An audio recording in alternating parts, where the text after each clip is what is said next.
SRM education চ্যানেলের পক্ষ থেকে সমস্ত শিক্ষার্থীবৃন্দকে স্বাগত। আজকে আমাদের আলোচনার টপিক হলো I cannot live with you, written by Emily Dickinson.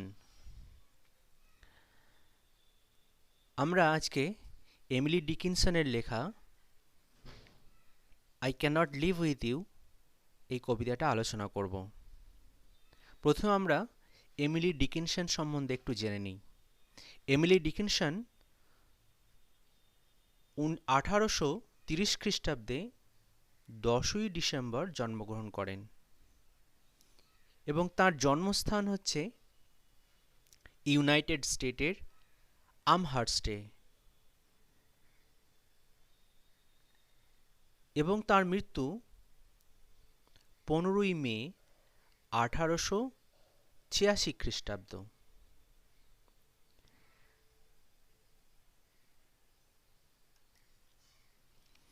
বিভিন্ন এভিডেন্স থেকে জানা যায় যে ডিকিনসন তিনি আইসোলেশনের মধ্যে জীবনযাপন করতে ভালোবাসতেন এবং তিনি একাকী জীবনযাপন করেছেন। আর তিনি কখনো বিবাহ করেননি এবং তাকে গৃহস্থলীর বিভিন্ন কাজ কর্ম সব কিছুই করতে হতো, যেমন কি cooking, washing dishes, dusting, knitting throughout her life. এই জন্য এই সমস্ত রেফারেন্সগুলো তার লেখার মধ্যে অনেক জায়গাতেই পাওয়া যায়। আমরা যদি একটু অন্যভাবে আলোচনা করি যে তৎকালীন সমাজে আমেরিকান যে পরিবেশ ছিল, সেই পরিবেশে ডিকিনসন তার লাইফটাকে কিভাবে লিড করেছেন। In private life C was A domestic woman and remained unmarried like many of her fellow women. তার অন্যান্য অনেক মহিলার মতোই, তার যারা পরিচিত ছিল, সঙ্গী সাথী ছিল, তাদের মতোই তিনি আনম্যারিড ছিলেন। In 19th century America, domestic obligations were considered the most important by all women. Domestic সমস্ত কাজকর্মগুলো মহিলাদের কাছে সব থেকে বেশি গুরুত্বপূর্ণ ছিল, irrespective of social classes. All American ladies should know, সমস্ত আমেরিকান মহিলাদেরকে জানতে হতো how to clear starch and iron, জামা কাপড় কীভাবে মাড় দেওয়া এবং আয়রন করা, how to keep plate and glasses, and how to cook dainties. And if they understand the making of bread and soup likewise, so much the better. এইগুলো হচ্ছে American সোসাইটির প্রতিফলন। মহিলাদেরকে এই সমস্ত ডোমেস্টিক কাজগুলোকে সবই করতে হতো এবং মহিলারা যে মহিলা এই কাজগুলোকে বেশি গুরুত্ব সহকারে করতে পারত, সেই মহিলাকে তার তত গুরুত্ব ছিল। ঠিক সেরকমই কিছু ডোমেস্টিক অ্যাফেয়ার্স সমস্ত ডিকিনসনের লেখার মধ্যেই পাওয়া যায়। এবার আমরা কবিতার মধ্যে চলে আসি। Emily Dickinson's poetic method. Emily ডিকিনসনের পোয়েটিক মেথডটা কীরকম? এমিলি ডিকিনসন একজন প্রলিফিক পোয়েট ছিলেন। তার 18টি কবিতার মধ্যে 10টি কবিতা তাঁর জীবদ্দশায় প্রকাশিত হয়। তার কবিতাগুলোই তার জীবনের একটি ইউনিক যুগ। কবিতাগুলো কীরকম ছিল? কবিতার হচ্ছে কন্টেন্টের মধ্যে এটাই যে শর্ট লাইন, ছোট ছোট line, typically lack titles and often used slant rhyme, এবং তিনি প্রায় স্ল্যান্ট রাইম ইউজ করতেন, as well as unconventional capitalization and punctuation. এবং তিনি কি আলোচনা করতেন কবিতার মধ্যে? বেশিরভাগ কি থাকতো? ডেথ, মৃত্যু লাভ ভালোবাসা, কন্ডিশন অফ ওমেন, মহিলাদের অবস্থা তার কবিতার বিষয়বস্তু। যেরকম জন ডানকে মেটাফিজিক্যাল অফ উইট বলা হয়, ঠিক সেই রকমই কোনো একজন ক্রিটিক তিনি বলতে পারেন যে এমিলি ডিকিনসনকে যে monarch of perception, monarch of পারসেপশনও বলা হয়, আর ডানকে কি বলা হয়, মনার্ক অফ উইট।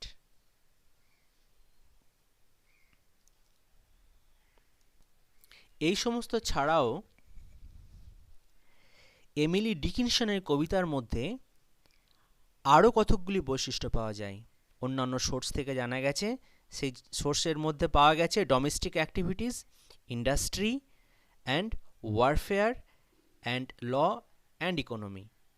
এই সমস্ত জিনিসগুলো সব কিছু ডিকিনসনের কবিতার মধ্যে বারবার বা লেখনীর মধ্যে বারবার ফুটে উঠেছে। A number of Emily Dickinson's poem about poetry relating the poet to an audience probably have their genesis in her own frustration and uncertainty about the publication of her work. তার কবিতার বা পাবলিকেশন যেগুলো সেগুলোর মধ্যে তার যে Genesis সেটা কি ছিল, তার বার্থটা কি ছিল, সেটা ফ্রাস্ট্রেশন, সবসময়ই লেখার মধ্যে কিছু একটা হতাশা আর আনসার্টেনিটি। তাহলে ফ্রাস্ট্রেশন এবং আনসার্টেনিটি এই জিনিস দুটো কবিতার মধ্যে সবসময় পাওয়া যায়। এবার আমরা কবিতাটা নিয়ে আলোচনা করব। কবিতাটি শুরু হচ্ছে যে একটা নেগেটিভ ইন্ডিকেশন দিয়ে। দেখো লেখা আছে যে I cannot live with you, আমি তোমার সঙ্গে বাঁচতে পারবো না বা আমি তোমার সঙ্গে থাকবো না। এটা এরকম হওয়া দরকার ছিল যে I cannot live without you, কিন্তু এখানে টাইটেলটা বলে দিচ্ছে একটা নেগেটিভ সিচুয়েশন, যে I cannot live with you, আমি তোমার সঙ্গে বাঁচবো না বা তোমার সঙ্গে আমি থাকবো না। আমরা এই কবিতার মধ্যে প্রথমেই বা শেষের দিকেও দেখতে পাবো প্যারাডক্স রয়েছে। এই প্যারাডক্সটা কি, কবি এখানে কেন বলছেন যে আমি তোমার সঙ্গে থাকতে পারবো না, মানে কবি ইচ্ছা নয় যে তিনি থাকবেন না, পরিস্থিতি তাকে থাকতে দিচ্ছে না। কবিতার বিষয়বস্তু এটাই, যে পরিস্থিতি তিনি ইচ্ছা করলেও তার সঙ্গে থাকতে পারবেন না, এই জন্য তিনি বলছেন যে I cannot live with you. এখানে আমি একটু ব্যক্তিগতভাবে এমিলি ডিকিনসনের একটু বলে রাখি, তার যে মানে সঙ্গী ছিল অর্থাৎ বয়ফ্রেন্ড ছিল, তিনি মারা যাওয়ার পর তিনি আর কোনোদিনই বিবাহ করেননি। তাহলে একটা ডিসঅ্যাপয়েন্টেড ছিল, তার জীবনে একটা হতাশা ছিল, ফ্রাস্ট্রেশন ছিল। এখানে আমি যে প্যারাডক্স বললাম, প্যারাডক্স কাকে বলে? প্যারাডক্স একটু বলে দিই প্যারাডক্স কাকে বলে, তারপর কবিতার লাইনে আসছি। A paradox is a statement that contradicts itself or two ideas that cannot both be true. Simple paradox যে উদাহরণ হচ্ছে যে সিম্পল প্যারাডক্স এক ধরনের অক্সিমোরন তুমি বলতে পারো। হ্যাঁ, দুটো পাশাপাশি বসবে, দুটো নেগেটিভ এবং পজিটিভ থট দুটো পাশাপাশি বসবে। কীরকম একটা উদাহরণ দিচ্ছি, ছোট্ট উদাহরণ, অফলি গুড, প্রিটি আগলি। এই কবিতার মধ্যে আমরা পাবো মিট অ্যাপার্ট। এইগুলি হচ্ছে প্যারাডক্স, বুঝতে পারলে? এবার আমি কবিতায় চলে আসছি। ফার্স্ট লাইন দেখো, I cannot live with you, আমি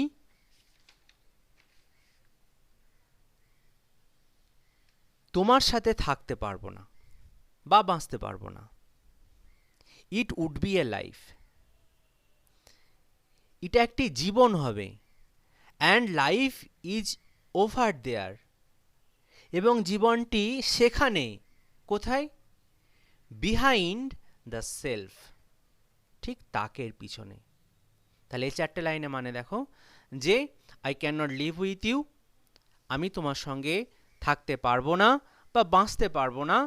ইট উড বি এ লাইফ, এটা এমন একটা জীবন হবে, and the life is over there, এবং জীবনটি সেখানে কোথায়, ঠিক যেন তাকের পিছনে।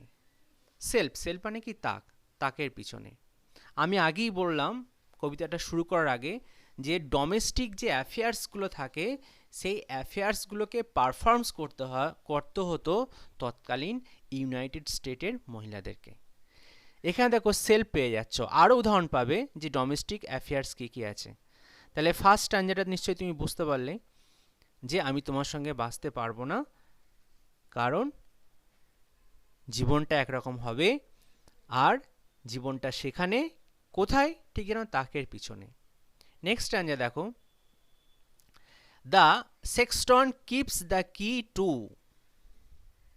The sexton keeps the key to putting up our life his porcelain like a cup. প্রথম লাইনটা দেখো, সেক্সটন, সেক্সটন কাকে বলে? সেক্সটন মানে হচ্ছে, সেক্সটন এই কটা লাইন দেখো,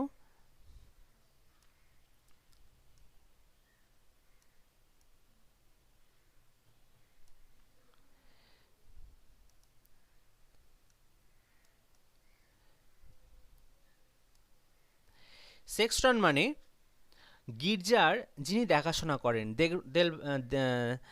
সমস্ত কিছু দেখভাল করেন আর কি, বা গির্জার সেবক বলে। সেক্সটন যেমন তালা চাবি দিয়ে সব কিছু আবদ্ধ রাখে, সেক্সটন যেমন তালা চাবি দিয়ে সব কিছু আবদ্ধ রাখে। পুটিং আপ আওয়ার লাইফ, আমাদের জীবনটা his porcelain like a cup, আমাদের জীবনটাও চীনামাটির কাপের পাত্রের মতো, আমাদের জীবনটা চীনামাটির কাপের পাত্রের মতো। এবার দেখো এই স্ট্যান্ডার সঙ্গে এই স্ট্যান্ডার একটা সংযোগ রয়েছে। সেক্সটন মানে একজন গির্জার যিনি দেখাশোনা করেন বা সেবক, সে যেমন গির্জাকে তালা চাবি দিয়ে, কিজ মানে তুমি জানো চাবি, সব কিছুভাবে আবদ্ধ করে রাখে, ঠিক আমাদের জীবনটা একটা চীনামাটির পাত্র বা কাপের মতো, লাইক এ কাপ। তারপরেই এই স্ট্যান্ডার সঙ্গে দেখো এর একটা সম্পর্ক রয়েছে। Discarded of the housewife, quaint or broke, a new severies please, old one crack. Discarded of housewife, একজন গৃহস্থলী যেরকম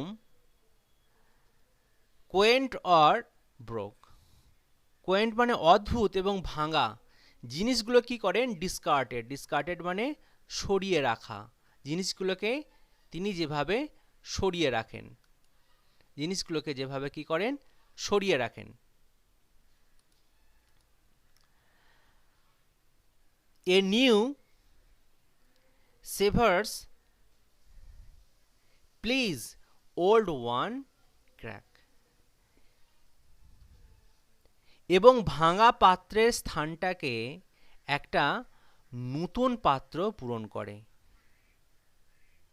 ভাঙা পাত্র, ধরো গৃহস্থলীর কোনো একটা জিনিস, গ্লাস বা কাপ, সেটা ভেঙে গেছে, সেই ভেঙে যাওয়ার যে জায়গায় ছিল সেই জায়গাটাকে, একটা ভেঙে যাওয়া জিনিসটাকে বাইরে ফেলে দিয়ে বা অন্য কোনো জায়গায় সরিয়ে দিয়ে সেই জায়গাটাতে একটা নতুন জিনিস রেখে দেওয়া হয়।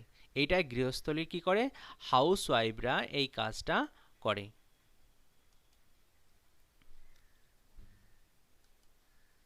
বুঝতে পারলে, হাউস ওয়াইফরা এই কাজটা করে।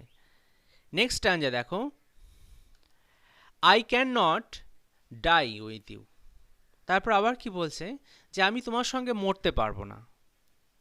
For one must wait to shut the other's gaze down, a couldn't. পরের স্ট্যান্জাতে বলছে আমি তোমার সাথে মরতেও পারবো না, কারণ ওয়ান মাস্ট ওয়েট, একজনকে অবশ্যই অপেক্ষা করতে হয়। ওয়ান মাস্ট ওয়েট, একজনকে অবশ্যই অপেক্ষা করতে হয়। Two shut the other gauge down, two shut the other gauge down, অন্যজনের চোখ বন্ধ হওয়ার পরও অপেক্ষা করতে হয়। ইউ কুড নট, তুমি পারোনি। ইউ কুড নট, তুমি পারোনি। এই জায়গায় দেখো বলছে যে আমি তোমার সঙ্গে মরতেও পারবো না, কারণ একজনের সঙ্গে একজন তো মরতে পারে না। যদি মৃত্যু কপালে থাকে তবেই। কেউ মরে গেছে এবং তার সঙ্গে আমি যদি স্বেচ্ছায় বলি এক্সেপ্ট সুসাইড, সুসাইড করাটা ব্যতি রেখে যদি কেউ বলে মরে যাবে, সে কি পারবে নাকি? তার জীবনের যা সময়সীমা, তার যখন মৃত্যু হবে, তার মৃত্যু যখন তার নিয়তিতে লেখা থাকবে তবেই তো তার মৃত্যু হবে। সেই কথাটাই বলছে যে তোমার মৃত্যু হয়ে গেল, কিন্তু তার জন্য তো আমাকে ওয়েট করতে হচ্ছে। তাহলে আমি তোমার সঙ্গে মরতেও পারবো না। কি করতে হয়? টু শাট আদার্স গেজ ডাউন, অন্যের চোখ বন্ধ হওয়ার পরও ইউ কুডন্ট, তুমি পারোনি। তাহলে আমরা যে একসঙ্গে এই জিনিসগুলো পারছি না বা পারিনি, তার জন্য যে তার অ্যাফেকশন, তার লাভ, এটা যে তার বিস্তৃষ্ণা নয়, তার ভালোবাসার প্রতি বিস্তৃষ্ণা এটা নয়, তখন কারণ কি? তার পরিস্থিতি তাকে করতে দেয়নি, তার নিয়তি তাকে করতে দেয়নি। এই জন্য তিনি নেগেটিভভাবে বলছেন। এটাই হচ্ছে প্যারাডক্স। আমি যেমন কি বললাম, প্রিটি আগলি, সুন্দর খারাপ বা বিচ্ছিরি সুন্দর, তুমি যেভাবে বলতে পারো, এটাই হচ্ছে এক ধরনের প্যারাডক্স। তারপরে স্ট্যান্জা দেখো, and I could, I stand by you, I stand by and see you freeze without my right to frost death privilege. And I stand by and see you freeze without my right of frost death's privilege. এই স্ট্যান্জাটা দেখো, এই স্ট্যান্জাটায় কি বলছে?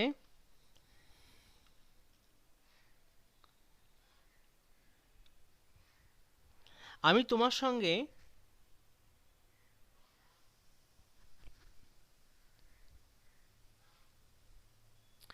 and I could stand by, কিন্তু বা আমি, এবং আমি বা কিন্তু আমি, এখানে অ্যান্ড মানে হচ্ছে কিন্তু। আমি কুড স্ট্যান্ড বাই, আমি দাঁড়াতে পেরেছি বা আমি পেরেছি স্ট্যান্ড বাই, তোমার পাশে, আমি তোমার পাশে দাঁড়াতে পেরেছি। অ্যান্ড সি ইউ, এবং দেখেছি ফ্রিজ, ফ্রিজ মানে জমে যাওয়া। মৃত্যুর পর কি হয়? দেহ শীতল হয়ে যায় বা ঠান্ডা হয়ে যায়, ঠিক যেন বরফের মতো হয়ে যায়। এই জন্য বলছেন আমি দেখেছি তোমাকে ফ্রিজ, বা মৃত্যুতে তুমি শীতল হয়ে গেছো, এটা আমি দেখেছি। Without my right two of frost, এবং আমার মৃত্যুর কোনো অধিকার ছিল না। রাইট মানে জানো অধিকার। Without my right of frost, আমার মৃত্যুর কোনো অধিকার ছিল না। ডেথস প্রিভিলেজ, মৃত্যুর কোনো সুবিধা ছিল কি? জিজ্ঞাসা করছে, মৃত্যুর কি কোনো সুবিধা ছিল?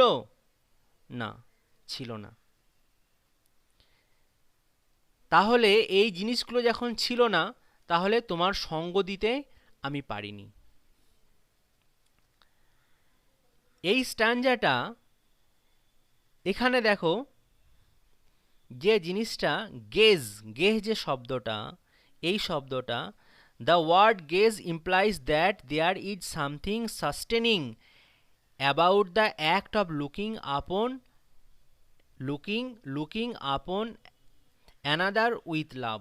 এই যে গেজ, তাকিয়ে থাকা, আগের স্ট্যান্ডায়, এই যে আমি আগেই বললাম যে এই যে গেজ শব্দটা ধরো, এটা একটা ইনস্ট্যান্সটা কিসের?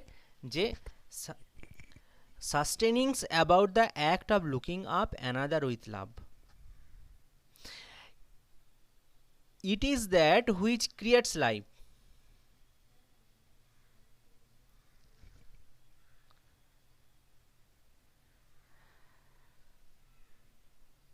আর একটা দেখো, right of frost, she would long for death. তিনি কি করছেন, যে রাইট অফ ফ্রস্ট এই যে জায়গাটায় তিনি চাচ্ছেন, মৃত্যু চাচ্ছেন, তিনি রাইট চাচ্ছেন মৃত্যুর, কিন্তু আকাঙ্ক্ষা করছেন she would long for death, তিনি মৃত্যুর আকাঙ্ক্ষা করছেন। এই জায়গায় দেখো, Dickinson imagines the final judgment and how it might be overwhelmed by her earthly love. By her earthly love. Next stanzaয় চলে এসো।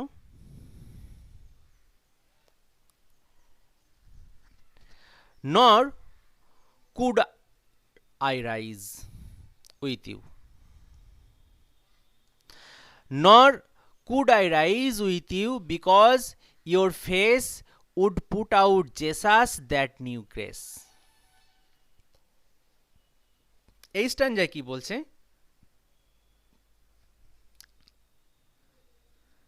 যে তিনি এটা বলতে যাচ্ছেন যে she is unable to see or experience paradise because he is no consumed with her vision with him. Not only does she faces put out the face of Jesus like a candle, but he saturated her sight so much in life that she is unable to see paradise.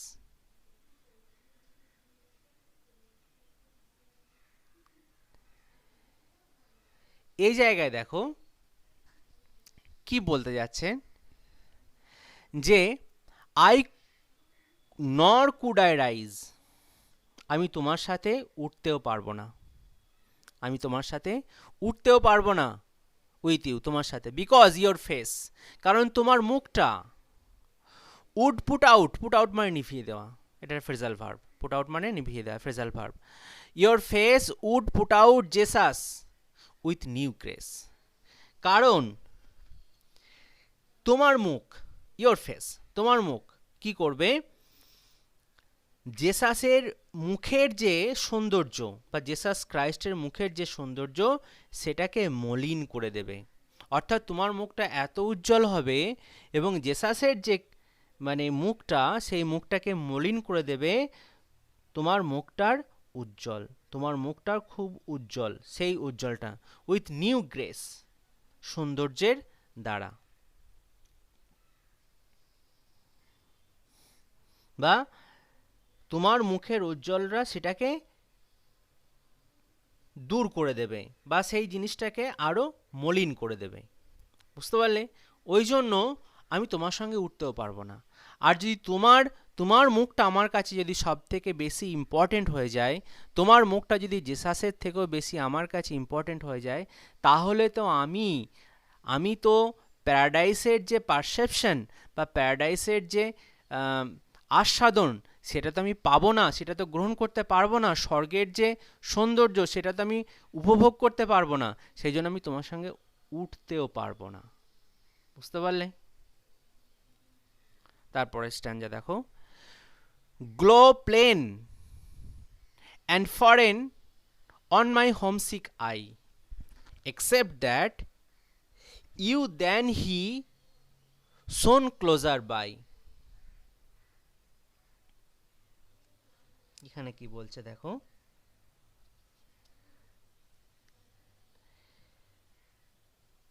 তোমার মুখটা খুবই উজ্জ্বল, glow plane, তোমার মুখ খুবই উজ্জ্বল, তোমার মুখ খুবই উজ্জ্বল, আর কি, and foreign on my homesick eyes, সেটা দূরে হোক বা কাছেই হোক, সেটা দূরে হোক বা কাছেই হোক, except that you than he soon closer by, আমার চোখ দিয়ে গডের চেয়ে তোমাকেই কাছে দেখতে পাবো।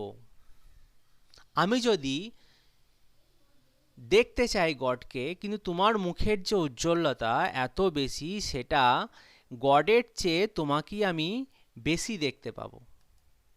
এই যে হি মানে এখানে কে? গড। হি মানে গড, দ্য অমনিপটেন্স। এই যে হি শব্দটা এসছে, হি মানে হচ্ছে গড। তাহলে গডের চেয়ে আমি কি করতে পারবো? তোমাকেই যেন আরও মনে হবে তুমি আরও সন্নিকটে, অনেক কাছে। বুঝতে পারলে? তাহলে আমি ভগবানের সান্নিধ্যটা তোমার সঙ্গে উঠলে ভগবানের সান্নিধ্যটা বেশি পাবো না। দেখো, একদিকে তার প্রিয় মানুষের ঔজ্জ্বল্যতা, সৌন্দর্য, গ্রেসফুলনেস, গ্লোরি সব কিছু বেশি বেশি করে তিনি বলছেন, তিনি গ্লোরিফাই করছেন। অন্যদিকে বলছেন তুমি থাকলে তো আমি এটা পাবো না বা এটা হয়ে উঠবে না। এই যে কন্ট্রাডিকশন, এই কন্ট্রাডিকশনগুলো সবসময়ই আনসার্টেনিটি অ্যান্ড ফ্রাস্ট্রেশন, আনসার্টেনিটি এবং ফ্রাস্ট্রেশন প্রত্যেকটা জায়গায় বিরাজমান এই কবিতার মধ্যে। প্রত্যেকটা স্টানজাতে একবার রয়েছে আনসার্টেনিটি, রয়েছে ফ্রাস্ট্রেশন, রয়েছে আবার একটা হোপ রয়েছে যে আমাকে এটা পেতে হবে, তুমি থাকলে আমি পাবো না। নেক্সট স্টানজা দেখো, they would judge us how, they would judge us how for you served heaven, you know, or sought to, I could not.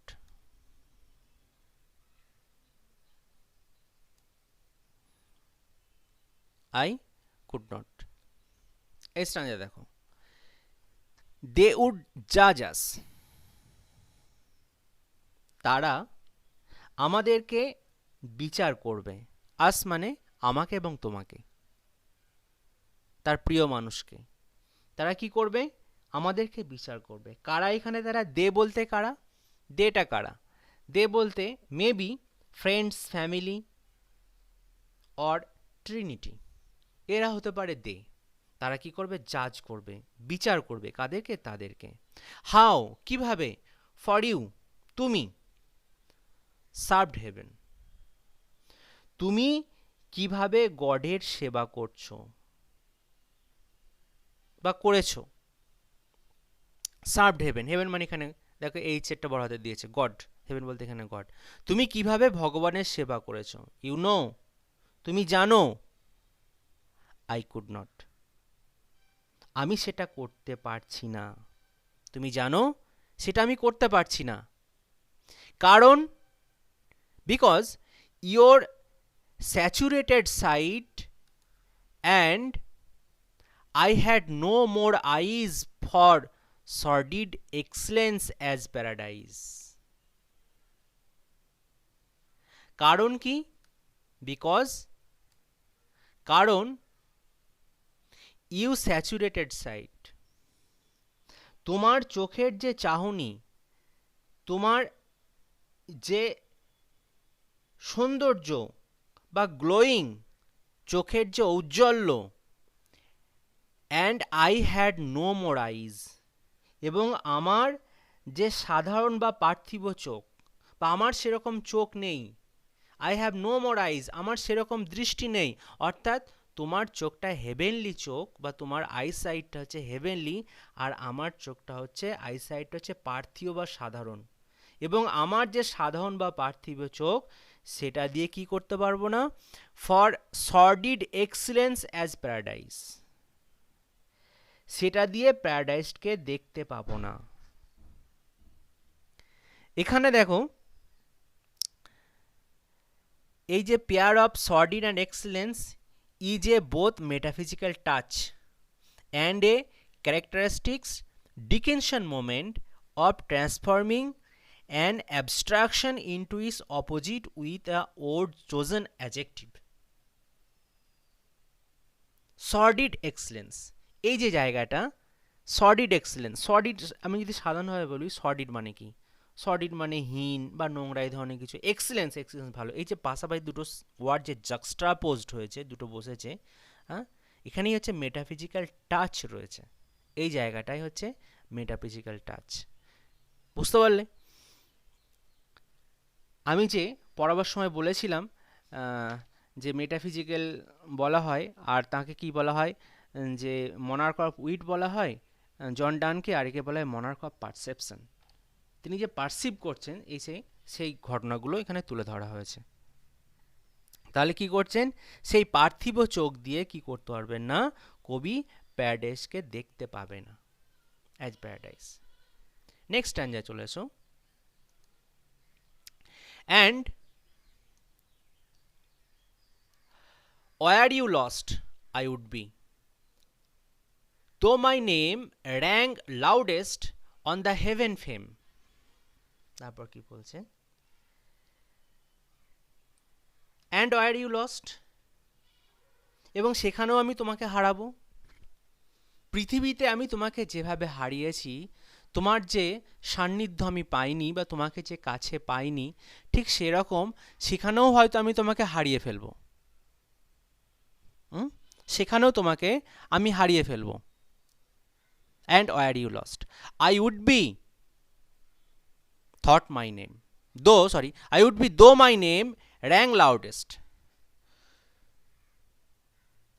যদিও আমার নামটা জোরে হাঁকা হবে, অর্থাৎ প্যারাডাইসে যদিও আমার নামটা জোরে হাঁকা হবে, অন দ্য হেভেনলি ফেম, জোরে হাঁকা হবে অন দ্য হেভেনলি ফেম, আর একটা হেভেনলি ফেম মানে সসম্মানে, স্বর্গীয় যে সম্মান, সেই সসম্মানে আমার নামটা যদিও হাঁকা হবে। And where you saved and I condemned to be, where you were not, that self were held to me, that self were held to me. তাহলে দেখো এখানে কি বলছে, এবং তুমি তো নিরাপদ, আর ইউ সেভড, তুমি নিরাপদ, অ্যান্ড এবং I condemn to be where you are not, এবং আই কন্ডেম টু বি, আমি সেখানে হয়তো সেখানে অনেকটাই ছোট জায়গায় থাকবো বা ছোট অধিক মানে মর্যাদাহীনভাবে সেখানে হয়তো থাকবো, হোয়ার ইউ আর নট, কিন্তু যেখানে তুমি থাকবে না, হোয়ার ইউ আর নট, যেখানে তুমি হয়তো মর্যাদাটা আরও অনেক বেশি হয়ে থাকবে বা তোমার মর্যাদা অনেক বেশি থাকবে, দ্যাট সেলফ, এবং সেটাই বা তোমাকে আমি কাছে পাবো না বা তুমি আমার কাছে থাকবে না, তোমার স্থানটা হয়তো স্বর্গে অনেক উঁচু জায়গায়, আমি হয়তো অনেক নিচু জায়গায়।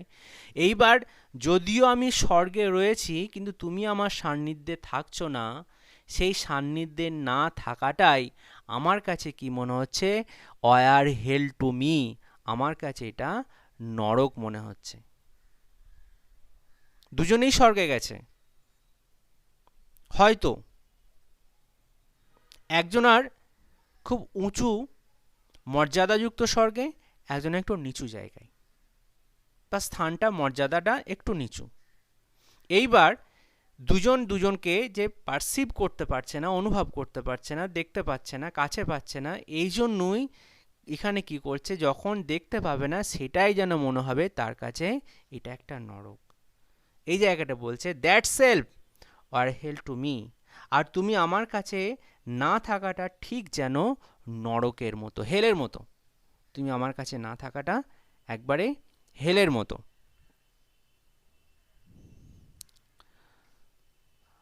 বোঝা গেল? Next স্ট্যাঞ্জা। So we must meet apart, you there, I here, with just the door azure that oceans are, and prayers, and that white sustains despair. এখানে দেখো, so we must meet apart. Meet apart এই শব্দটা ভালো করে দেখে রাখো, আগেই আমি একবার বললাম মিট অ্যাপার্টটা উচ্চারণ করেছিলাম। সুতরাং আমাদের দূরত্ব থেকেই সাক্ষাৎ করতে হবে, আমাদের দূরত্বে থেকেই সাক্ষাৎ করতে হবে। কোথায় হবে? ইউ দেয়ার, তুমি সেখানে থাকবে, আই হেয়ার, আমি এখানে। দেখবে একটা বাংলায় কিশোর কুমারের গান আছে, যে গানটা একটা লাইন আমি এখানে মনে করিয়ে দিচ্ছি, দেখবে এর সঙ্গে অনেকটাই সাযুজ্য পাবে। ওপারে থাকবো আমি, তুমি রইবে এপারে, শুধু আমার দু চোখ ভরে দেখব তোমারে। ওপারে থাকবো আমি, তুমি রইবে এপারে, শুধু আমার দু চোখ ভরে দেখব তোমারে। ঠিক দেখো, এরকম একটা মিল পাচ্ছি, যে তুমি সেখানে থাকবে, আমি এখানে। উইথ জাস্ট দ্য ডোর অ্যাজার, ঠিক যেন দরজাটা একটু খোলা বা আধ খোলা, দ্যাট, যে ওশেন্স আর,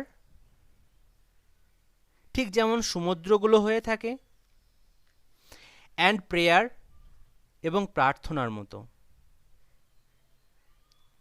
কীরকম প্রার্থনা হয়, কীরকম সমুদ্র হয়ে থাকে, দরজাটা কীরকম হয়, এই তিনটিরই দেখো, তিনটে শব্দই দেখো কীরকম একটু অন্য ধরনের। কীরকম এখানে বলতে যাচ্ছে, যে জায়গায় উইথ জাস্ট দ্য ডোর অ্যাজার, দরজাটা যেন একটু খুলে তুমি দরজার ওপারে আর আমি এপারে। প্রার্থনা কীরকম, যেরকম গড থাকে হেভেনে, মানুষ থাকে পৃথিবীতে, বা গড স্বর্গে, ভগবান স্বর্গে, মানুষ পৃথিবীতে। পৃথিবী থেকে স্বর্গের যে একটা কানেকশন হয় থ্রু প্রেয়ার, প্রার্থনার মধ্যে দিয়ে একে অপরের যে সাক্ষাৎ, একে অপরের যে কথোপকথন, সৃষ্টি এবং স্রষ্টার মধ্যে যে কথোপকথন হয়, ঠিক সেই রকমই আমরা একে অপরের সঙ্গে সাক্ষাৎ করব। লাস্ট লাইন দেখো, and that white sustains despair, এটা যেন আশা, এটা যেন হোয়াইট সাস্টেন্স, এটাই যেন একটা আশা, তার সঙ্গে এটাই যেন একটা হতাশা। তাহলে এই যে দুটো জিনিস, ফ্রাস্ট্রেশন আর আনসার্টেনিটি এখানে রয়ে গেল। ফ্রাস্ট্রেশন এবং আনসার্টেনিটির সঙ্গে কি থাকছে, একটা সাস্টেন্স থাকছে, একটা হোপ থাকছে। দুটোই জিনিসই জাক্সট্রাপোজ হচ্ছে। তিনি কোনো জিনিসটাকেই একটা জিনিসকে ধরছেন না, দুটো জিনিসকে প্যারালালি রেখে দিচ্ছেন। হ্যাঁ, একদিকে ফ্রাস্ট্রেশন থাকছে, একদিকে হোপ থাকছে। তিনি এটাকেই বলছেন যে হোয়াইট সাস্টেন্স, আবার এটাকেই বলছেন ডিসপেয়ার। আশা করছি তোমরা এই কবিতাটা বুঝতে পেরেছো। না বুঝতে পারলে কমেন্ট বক্সে অবশ্যই জানাবে, আমি তোমাদের প্রবলেমটাকে সলভ করে দেবো। আর যদি এই ভিডিওটা এতটুকু তোমাদের উপকার লেগে থাকে, আমার চ্যানেলটা অবশ্যই সাবস্ক্রাইব করবে এবং পাশের বেল আইকনটা প্রেস করবে, যাতে করে আমার আপডেটিং ভিডিওগুলো তোমরা পেয়ে যাও। আর বেশি বেশি করে লাইক এবং শেয়ার করবে। Thank you for watching my video.